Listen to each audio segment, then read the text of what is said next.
Greetings, people of the internet. I'm Scott with Serkworks Art Labs. Welcome to the underground lair where we create robots, aliens, zombies, and other imminent threats to humanity. And sometimes we make comics. Today, we're going to talk about comics, specifically mini comics, because I love me some mini comics. Let's get to it.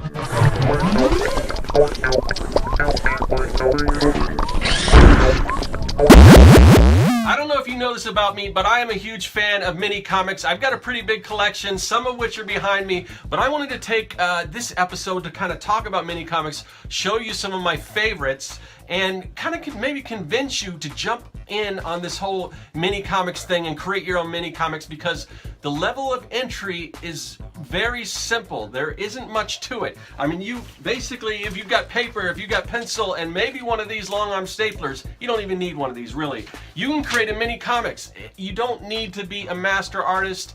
I've got comics, and I love all these mini comics because they're from all different skill levels. They're done in all different ways. There's no set way to do a mini comic. And as you can see, as I'll show you some of these, the creativity really comes out with these. And the great thing about them is that they're handmade, they're hand put together. They're not like mass produced or something that you would find typically at a comic book store or whatever. But I want to show you my very first mini comic that I ever made. I made this back in the 90s. This is a comic called Manhunter. This is my sort of answer to, I don't know, Punisher, Wolverine, kind of an ultra-violent superhero, vigilante, renegade type guy. You know, just black and white, copied on 8.5 by 11, stapled, and then I just went through with just each one, add a little color with a marker. You can do that kind of thing with mini comics. But the cool thing, the weird thing is about this, I think I talked about this on one of my other episodes. I don't know what it was about, probably about mini comics. But later, like about a couple months ago, somebody emailed me and said, hey, do you have any comics, do you have any copies of this Manhunter left? And I'm like, really? So it kind of took me by surprise, but no, they were serious. They wanted a copy of this old comic book that I created, and I had to actually do some digging to find this, and I've got this one and maybe a couple other copies left. But I said, yeah, I've got some left. I said, I'm not really sure why you want this old comic of mine, but yeah, so I sent it out, and after that I kind of got this correspondence with this guy, and I think he's fairly young. I think he's probably just starting off. I don't know him personally. I haven't really got into it with him, but so anyway, he's saying, well, I want to do my own mini comic, and can I send it to you? And I'm like, sure. Anyone that wants to send me mini comics, it's all right with me.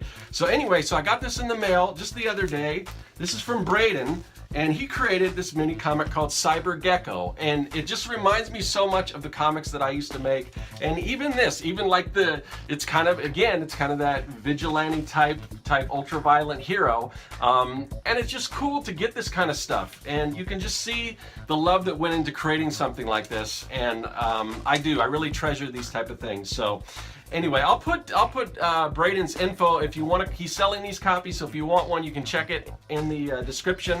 But yeah, that's what I'm saying. It doesn't matter who you are. I don't know if he's been doing comics for a while, if this is his first, but just go for it. Create mini comics. And let me kind of go through and show you some of the mini comics in my collection. I've got so many, I can't show you them all, and I can't really go through it. But you know, I'm part of the 100 Days of Making Comics that Kevin Cross started.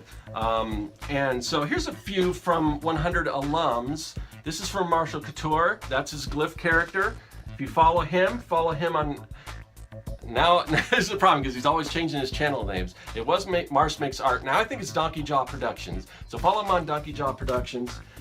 This is Holly Brown. This one is really cool because it's got this cool monotone color scheme to it, kind of reds and blacks, and it kind of runs through the whole thing. This is really cool, but that's the kind of things you can do. It doesn't just have to be, you know, black and white stapled. You can do whatever you want. Here's another one, Farrell Bolding's They Call Me Blackfist. This one's really cool.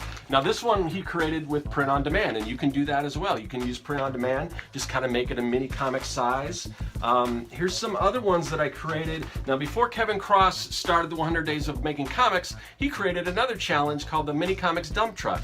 And man, I missed that thing. So if anyone wants to start their own version of that, let me know, because well, I say that, but I don't know if I have time to do another mini comic. But definitely let me know, because I might figure something out. I don't know. But anyway, so Mini Comics Dump Truck was just a group. A bunch of people got together, they created their own mini comics, and at the end they all traded with each other, so you get all these different mini comics. So as a result, I got some really cool stuff here. So master cartoonist Roger Langridge gave not one but 3. He's got tons of mini comics, and if you don't know his work, follow him, find him. He makes awesome comics.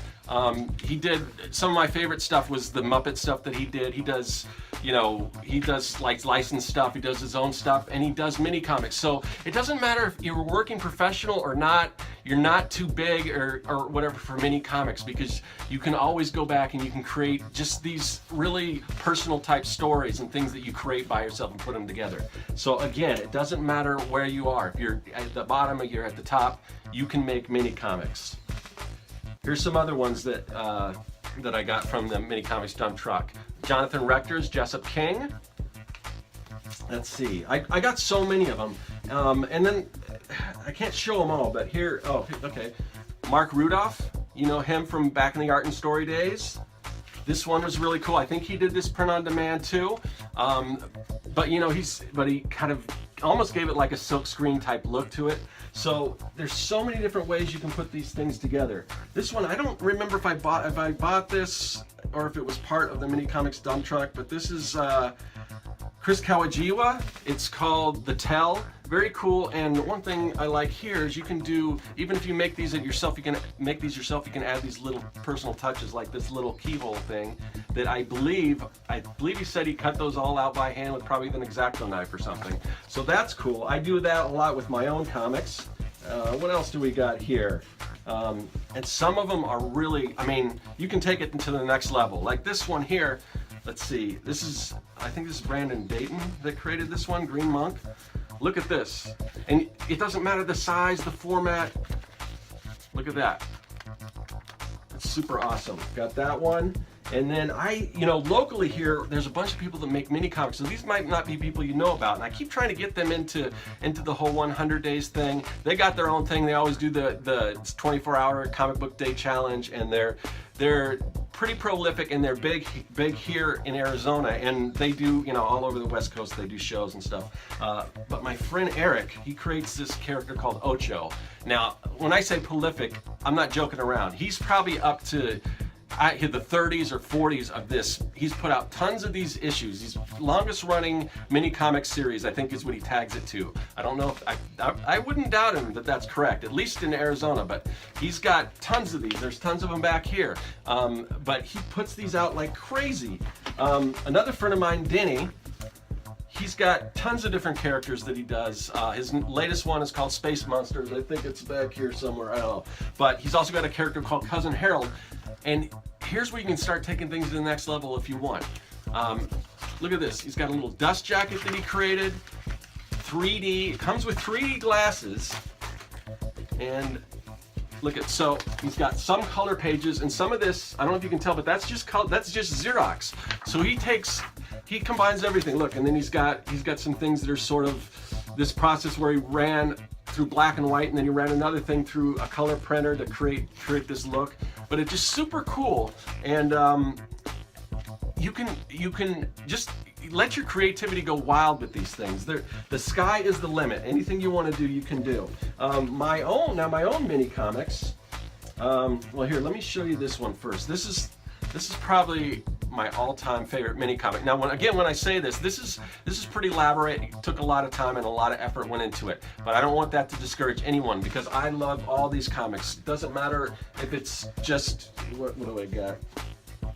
Here. It doesn't matter if it's something as simple as this, just a color piece of cardstock or paper, and just black and white done on a thing like that. It doesn't matter the size. Look at this little one. Look at this little cool little mini comic I got. This one here, another one, little die cut, fairly simple, but then you can add these things like create your own little die cut thing. Yeah, I mean, I love these things. So any way I can get the word out for people to create mini comics, I'm all about this. But so these right here, they're kind of similar, but they're by the same artist, Sarah Turner. Now this is probably my favorite mini comic at all. I want to show you this. So first of all, it's got the little sticker. It's got a folder here. you pull that out, and it's screen printed. So the front, you know, a little screen printed card. Now there's this white screen printing, and then I don't know if you can see that there, but that's like a glow in the dark print that goes over it. Now look at this. This is like ingenious. This is just kind of giving you the idea of the stuff that you can do with mini comics that you can't really necessarily do with like print on demand or even like printed comics. But it's a ghost story, okay? So check this out. Anytime the ghost appears, she's done this on like these little vellum sheets, these transparent vellum sheets printed here. And it kind of goes through anytime kind of the ghosts appear here. And then, I don't know if you can see, just little things like that. Look at that. These are the little characters kind of flying away. I don't want to give away the story. I don't even know if she still sells these, but you know, and these overlays, those are so cool. I would love to do something like that. But it's, you know, screen printed, white on black, just amazing stuff that you can do with mini comics that you really, you know, like I said, it's hard to do that with regular comics. I'll just kind of end this and I'll show you some of my own comics. So here's a few. Now, when I do comics, I do the regular standard issues like you would see in a comic book store, but I always make these special ones. Now, they don't sell as much, but that's okay because they're, to me, these are the personal ones. They cost a little more because a lot of work goes into them. They're hand done. But this is my comic book, Young and Dead. This is the first issue. So I've created these little, you know, keep out banners. So you can, if you look back here, you can kind of take these things off. And then I've made my own little dust jacket. I probably should have like edited and put this together so it doesn't. Here, but you can see there's a little, you know, little hands, and then inside, you know, it's just the basic comic book. Here's the other one. This is issue 2. I've got issue 3, but I couldn't find it right now. But this little trap door opens up. There's a little noose here tying it all together, and inside you got that. So I love mini comics. I love, you know, just the boundless energy and imagination that goes into these things. So if you just think, oh, mini comics, they're just like in the old days, like we created them, we called them ash cans. That's what this thing was here. We call them ash cans. And the purpose of this was just to take around to shows and say, hey, this is kind of what I can do. But they've, you know, they've gone, people just have taken them to the next level. You know, you can go totally punk rock with it and just make it like a zine, you know, copied on a black and white copy machine, stapled, get it out there. Don't be too precious with it, especially if it's your first one. But really, you know, put one out. Do something, create something. Create a mini comic, that's what I'm saying. So anyway, what else can I say? Just please, if you're thinking about it, if you're on the fence, just do it. Create a mini comic. Get your mini comic out there and share them. Let me know your process. Let me know if you're thinking about it, if you got one in the process, if you're working on it, whatever. I want to see it. I want to know what's going on. I love mini comics, and I love when other people out there create mini comics. So go do it. And yeah, that is all.